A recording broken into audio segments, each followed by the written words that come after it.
Сегодня в прокат выходит «Горизонты» – вестерн, где 69-летний Кевин Костнер не только снялся в главной роли, но и выступил режиссером.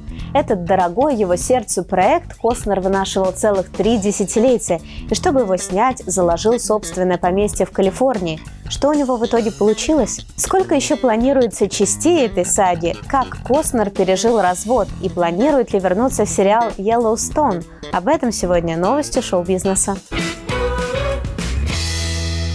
Сагу о завоевании Дикого Запада Кевин Костнер задумал еще в 1988 году, когда ему было всего 33 года. Тогда он еще даже не снял свой первый фильм «Танцующий с волками», за который получил 7 «Оскаров», в том числе за лучший фильм и за лучшую режиссуру.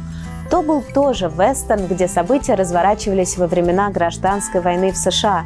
Особенно тепло фильм приняли индейцы, которых Костнер изобразил не так, как было принято в голливудском кино. И вот Костнер решил снова высказаться на ту же тему. Это его первая режиссерская работа за 20 лет. Все эти годы он искал финансирование, ему даже пришлось отдать под залог свое поместье в Санта-Барбаре. Причем Костнер задумал не просто фильм, а многотомную сагу. Сегодня выйдет первая часть, в середине августа вторая, уже начались съемки третьей, а к четвертой уже написан сценарий. Правда, деньги уже закончились, и нужно снова искать инвесторов. И что самое неприятное, первые отзывы критиков оказались прохладными.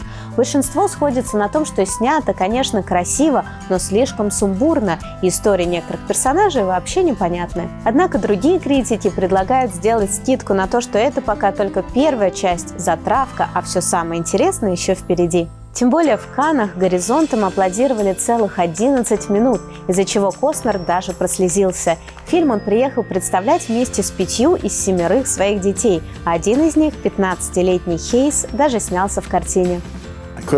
Я долгие годы не мог снять этот фильм, но никак не мог его разлюбить. Я не мог выбросить из головы главного героя Хейса. И 15 лет назад я именно так и назвал своего сына. И в итоге я отдал ему роль Хейса в детстве, которого во взрослом возрасте играю я сам. В прошлом году Костнер развелся с матерью Хейса и еще 2 своих младших детей, моделью и дизайнером Кристин Баумгартнер, с которой прожил в браке 18 лет. Бывшие супруги публично не комментировали причины развода, но Костнер признавался, что глубоко ранен и раздавлен. А недавно стало известно, что Баумгартнер снова готовится выйти замуж за финансиста Джоша Коннора, который еще недавно был близким другом Костнера. Ну а Кевин пытается занимать все свое время детьми и работой. Ее столько, что он везде не успевает. Из-за того, что Кевин полностью погрузился в работу над «Горизонтами», он разругался с создателями сериала «Йеллоустоун», того самого, который перезапустил его актерскую карьеру. В этом проекте, который стартовал в 2018-м, Костнер погрузился в привычную атмосферу вестерна, только современного. Он играет Джона Даттона, владельца крупнейшего ранчо в Монтане, пытающегося спасти семейные владения от посягательств застройщиков, индейцев и местной власти. Снявшись в 4 сезонах, Костнер собирался подписать контракт на 5, 6 и 7. Однако в итоге планы у создателей изменились, они решили сделать 5 сезон финальным, выпустили первую его часть еще в 22-м, и дальше производство застопорилось. В итоге съемки последних 6 эпизодов сериала недавно все-таки начались, однако будет ли в них участвовать исполнитель главной роли, неизвестно. Сначала Костнер предлагал сценаристам даже убить своего героя, но потом решил, что все-таки обязан рассказать до конца эту историю, полную такой драматургии и красоты, что способна выбить из седла даже самого опытного ковбоя.